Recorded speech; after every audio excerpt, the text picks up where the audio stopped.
Welcome to the Business Scholarship Podcast, interdisciplinary conversations about new works in the broad world of business research. I'm your host, Andrew Jennings. If you like what you hear today, please consider subscribing to the podcast or sharing with others who might like it too. And if you have ideas for future episodes, let me know.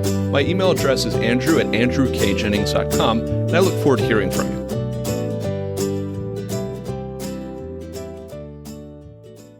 Our guest today is Brett McDonnell, professor of law at the University of Minnesota.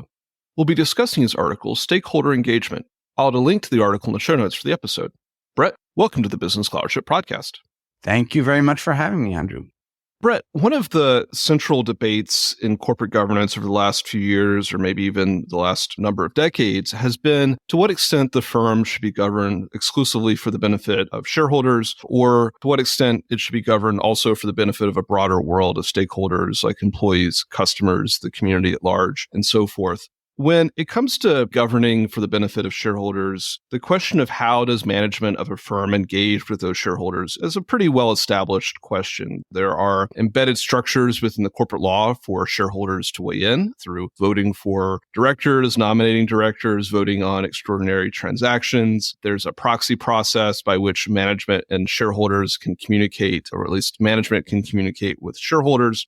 And to some degree, shareholders through precatory proposals can communicate with management. And then, of course, there are more informal but important types of engagement with IR officers, investor days, analyst calls, sit-downs with CEOs and CFOs and important investors. And then, of course, the buying and selling of a company's stock is an important signal to management about the sentiments of shareholders. So there's a lot of different types of back and forth engagement between managers and shareholders. But your article really identifies a question about if the firm is to be governed for the benefit of stakeholders more broadly, how does management necessarily engage with those non-shareholder stakeholders? So I wondered if you could talk a little bit about your motivations for this article and what your research questions were going in. That really sets up the motivations quite well. So I have a longer term and a shorter term motivation to this. The longer term motivation is that what brought me to corporate governance several decades ago, and my long-term interest has been employee involvement in corporate governance. And my dissertation in economics was worker cooperatives, actually the Mondragon system of worker cooperatives in Spain. So I've long been an advocate of involving employees in the government of companies. So that's my long-term interest.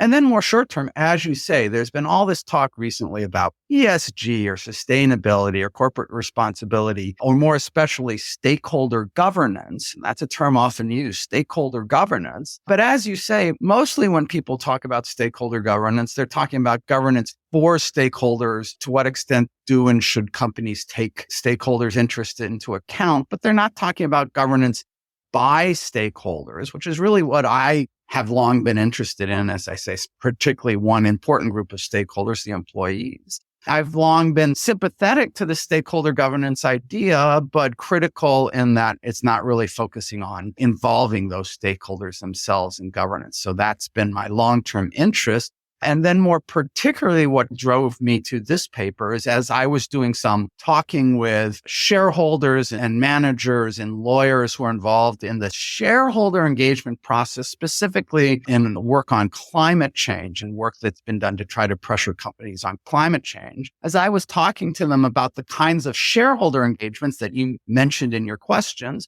a few people mentioned to me, oh, we also do this sort of engagement with stakeholders as well. That perked up my interest, given my long-term interest. I thought, okay, what are companies doing to engage with stakeholders? I know they're not electing representatives onto the board of directors like you see in countries like Germany, but what kind of things are they doing to engage with their stakeholders, not with shareholders, but what things like what they do with shareholders are they doing to engage with stakeholders? So that became my main question, really. There really sort of two parts of that. What stakeholders do they engage with? What kinds of means do they use to engage with those stakeholders? And how does engagement differ for different kinds of stakeholders? Which ones do they engage with more? What different kinds of tools do they use with different kinds of stakeholders? And the other side of the question I'm asking is, how does that get incorporated within internal corporate governance? In what ways are the directors and officers of the corporation, the main leaders of the corporation, involved in and using that engagement with stakeholders. So it's mainly an empirical thing of what are the large American corporations doing to engage with their stakeholders? That was my question. I'd like to talk a little bit about the methodology you pursued, trying to get a handle on some of these empirical questions. You did a pretty wide-scale survey as part of this paper. I wonder if you could tell us a little bit about the survey study that you did, what you hoped to find in the data and the disclosures that you looked at. What did you find, and what are some potential limitations in that process that we should be mindful of? There's a variety of things you could do to try to get at this. You could try to interview people. You could try to do surveys, and those are all useful. And some people are already doing a bit of that. But what I tried to do is start with somewhat low-hanging fruit, though it still took plenty of work, I must say, was to just see what companies say about how they're engaging with their stakeholders. And so I just look at sort of public disclosure documents by publicly traded companies to see what they say about their stakeholder engagement. And to do that, I looked at the 100 largest companies on the S&P 500. So the S&P 100 largest companies. That took me enough time, and that seemed like a big enough sample to get some decent sense of what's going on, at least at large companies. And I looked at two kinds of documents. Most of the information comes from voluntary disclosure, and they're sometimes called ESG reports or sustainability reports or social responsibility reports. They go by different names, but almost all large companies do these nowadays. 20 years ago, they were pretty rare. Nowadays, large companies all do these regular kinds of reporting. And that's about how they're engaging with their stakeholders, how they're treating the environment, how they treat their employees, the kind of philanthropic work they do, that kind of thing. I looked at what those kind of annual reports on social responsibility had to say about stakeholder engagement. And the other place I looked for some of the information is in the annual proxy statements that public companies are required to submit with the SEC before their shareholder meetings, particularly information about directors and officers had some of the information I needed. So I basically had a team of RAs gather information from those two kinds of documents, and then the RAs and I coded that information into various measures of both stakeholder engagement and some specific tools of governance at the officer and director level that we'll talk about in more detail. To my findings in a moment, but just a word about benefits and problems of that way of doing things. A benefit of it, as opposed to, say, interviewing or something like of that, is it allowed me to cover 100 companies, so fairly large sample of companies that I was able to look at. And there's a lot of information out there, and this is a way of gathering that relatively cheaply and easily. A couple problems with that you need to be aware of is this is self-disclosure, right? And a lot of this comes from voluntary self-disclosure that's not regulated. So companies are deciding what they want to disclose and what they want to say about it. And so far as there's information that's embarrassing to them, they're probably not disclosing it. They're probably trying to put a smiley face gloss onto how things are going. But maybe even more seriously for what I'm getting at, there may just be differences of opinion as to what counts as stakeholder engagement. So for instance, if you have surveys of your satisfaction, is that something that should be disclosed in these documents or not? Each company gets to decide that counts as a kind of engagement with customers. For me, I count that, but it may be that not all companies that do that are actually including that in their documents. So there are some problems like that, but still, I think it gives you a rough and ready sense of what is going on out in companies. We can talk in more detail about some of the findings, but just to give you a sense of the big findings. First, at the basic question of engagement, who's being engaged and what kinds of engagement, I'd say a few big points. One, the group that's most engaged by most companies in a variety of different ways is their employees, which makes me happy because, as I say, these are what got me into this business in the first place, studying corporate governance. But also it makes sense. They're obviously a critical group to the success of the business. They also have critical information in the business, about the business, and they're fairly easily reached. They're right there as opposed to some of the other groups that are more spread around. So fairly easy for companies to reach them. So it makes sense. So employees are the group most engaged. After that, customers, and local communities and philanthropic groups or NGOs are the most engaged groups. In terms of the kind of engagement you see the most, it's mostly lower level engagement that's not giving a lot of power to stakeholders, but it's just seeking out their views in various ways. The most common kinds of engagements are simply meeting with stakeholders of different kinds and surveys especially surveys of employees and customers. Those are the two most common types of engagements that you see. For employees, you also see something called, they go by different names, employee research groups or affinity networks. So you have the sort of the gay employees of the companies or the Catholic employees of the companies or the Black employees of the companies. There are these groups for them. These are almost universal in large companies now. I hadn't been aware of that. It's an interesting sort of phenomena worthy of more study. You see somewhat less frequently, but still for another common type of engagements for nonprofit organizations is partnerships, various kind of partnerships they enter into with them to accomplish particular sort of social goals. Less common, but something that you do see with some regularity, especially with employees, standing councils of employee representatives, like, for instance, safety councils or diversity councils focused on those kinds of interests. What you don't see is electing employees to the board or other stakeholders electing their own representatives to the board, like you do, for instance, in German co-determination. We don't have that in the United States. The only kinds of actual empowerment where a stakeholder group really gets to set policy in some ways is the remnants of unionization for employees that you still see at some companies. So that's the main findings on engagement with stakeholder. Just a word on in terms of the internal corporate governance mechanisms. At the board level, I looked at what board committees are responsible, if any, for overseeing stakeholder concerns and stakeholder engagements. Almost every company now does designate a board committee for that. It's usually the nomination or governance committee, which is one of the traditional committees for large public companies, but a significant minority of companies have their board committee that's specifically focused on sort of social responsibilities or stakeholder issues. At the board level, you don't have stakeholders electing their own representatives, but you do have some stakeholder groups who have people who are put on the board, but people who run nonprofits are often on the boards. Former government officials are on the boards. Some academics are on the boards. Employees and customers, however, aren't on the boards, interestingly. And then the two last things I looked at the sort of officer level of governance, I looked at a couple things. Most companies now have two kinds of officers that are relevant here that are relatively new. You have sometimes called the corporate sustainability officer. It goes by a variety of names. It's overlooks often with an environmental focus or more broadly stakeholder focus.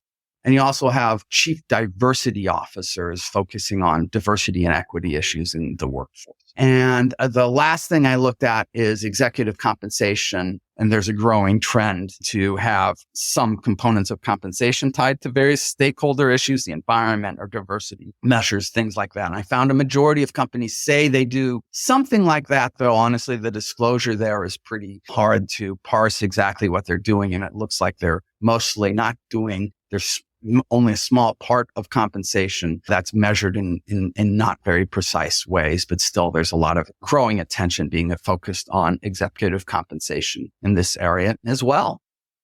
So those would be my main findings. With that survey in mind of processes and the structures of stakeholder engagement that exist in various firms, did you get a sense of this engagement having any influence or effect on substantive governance decisions? Were the data not quite designed to give you a sense of whether that was happening? What are your thoughts there? That's a really great question. That's the $1 million question. And I have to say, my core answer is this study isn't really set up at getting that. I'm looking more at the input. I'm not seeing the output. It's a great question and something I want to follow up on, but it's hard for me in what I'm doing here to get at that. But let me talk about another project I worked on. It was sort of the project that led into this, which does, I think, go to this question a bit more in one particular area. So my prior research, where, as I say, some discussion with people involved in shareholder engagement sort of tipped me off to this stakeholder engagement, was looking at climate change and looking at how companies in the United States and actually also Australia, my co-authors, two of them were Australians. We basically talked to directors, officers, shareholder activists, lawyers about the shareholder engagement process, specifically around the question of climate change, which is one of the most important,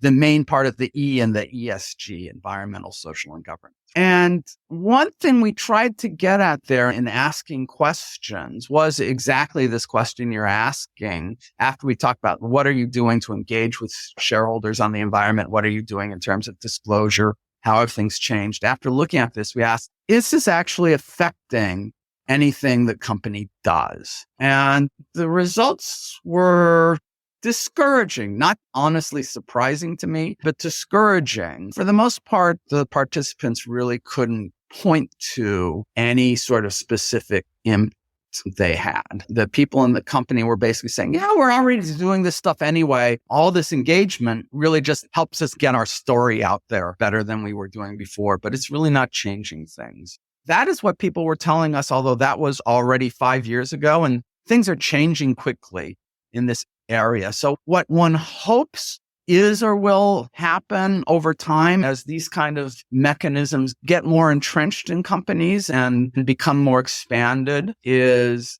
that as you have companies listening more to these different stakeholders, and also as you have these issues embedded within the decision-making structure in these committees that we're talking about, the board committees, and in these officer positions within the company, the hope is that those persons who are getting the information and spending time on it will eventually that will affect their sense of how these decisions should go. But it's hard for me to really tell if anything much is being changed in terms of what companies really do from this study.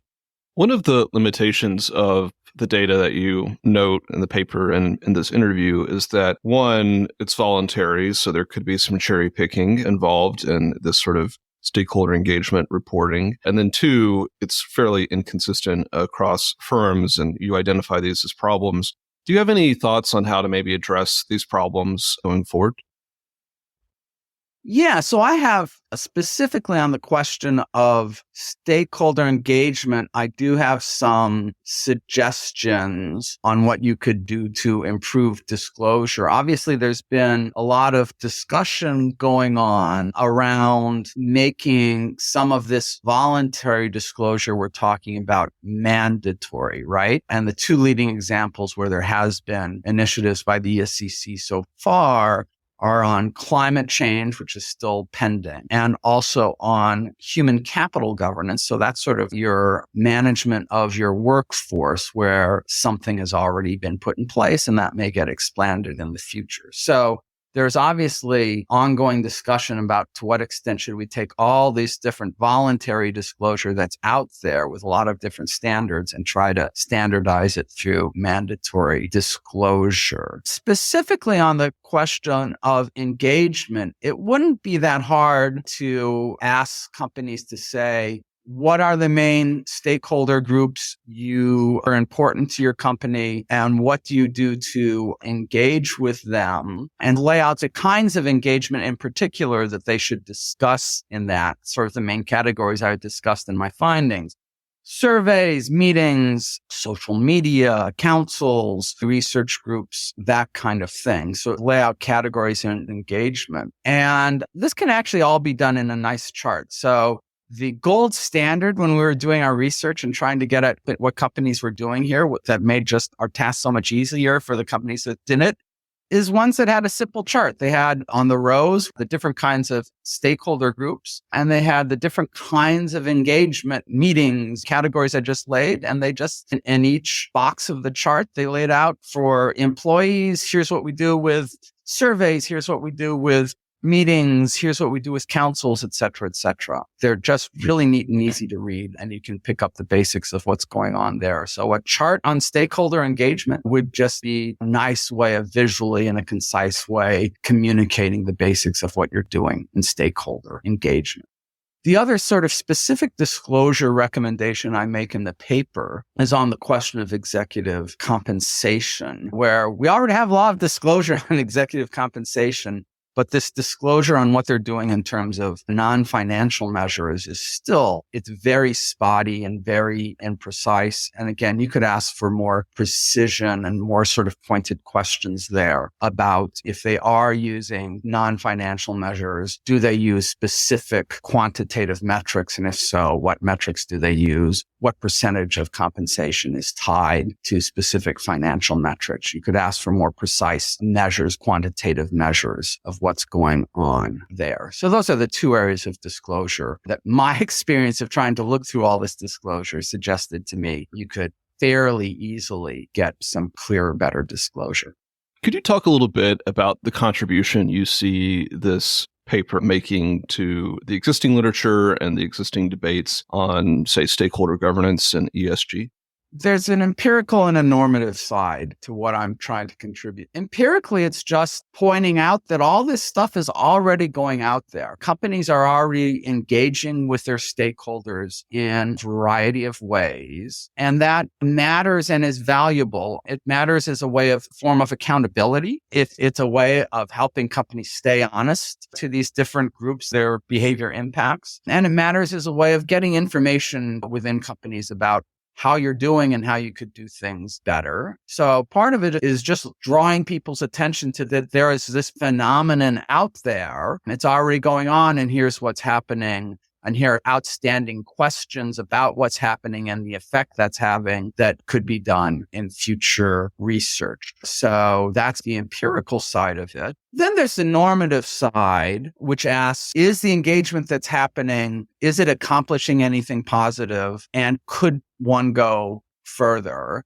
And my normative priors are we could go further. Again, I come into this from wanting to have employees sort of centrally involved in corporate governance. And obviously, we're nowhere close to that in large American companies. So I make a normative case for that. Now, as I admitted in one of my earlier answers, this research itself just raises the normative question of what are we accomplishing with this? I have some answers based on basic sort of economic reasoning and studies that have been done elsewhere as to the potential benefits, but I'm not going to claim that this one paper, its actual empirical findings, tells you the answers to the normative questions. I'm raising these normative questions. I have some preferred answers to them, but that's a question for ongoing research, making the case either for and against what's being accomplished by this stakeholder engagement and could and should it be pushed further. But that's my long-term normative question is clearly, this is good and we need more of it.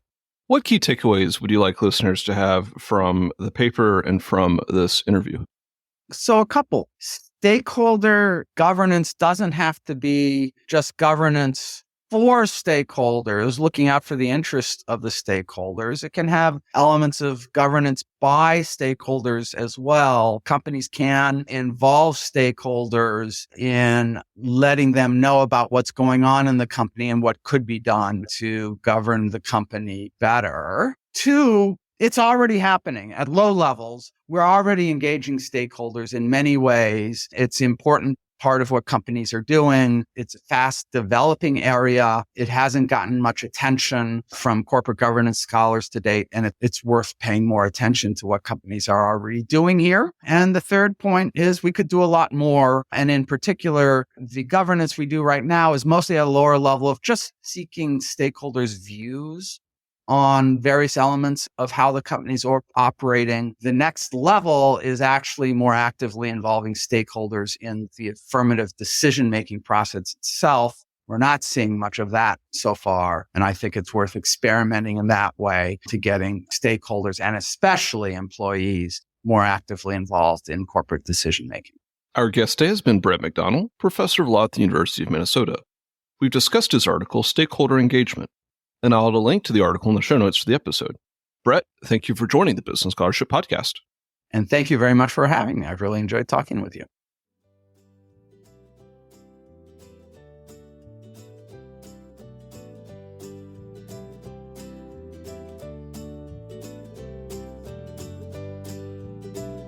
Thank you for listening to another episode of the Business Scholarship Podcast. If you like what you heard, please consider subscribing to the podcast or leaving a rating on your favorite podcast app, or let other people know about it too. If you have suggestions for future episodes, please let me know. My email address is andrew@andrewkjennings.com, and I look forward to hearing from you. Until the next time, I'm your host, Andrew Jennings.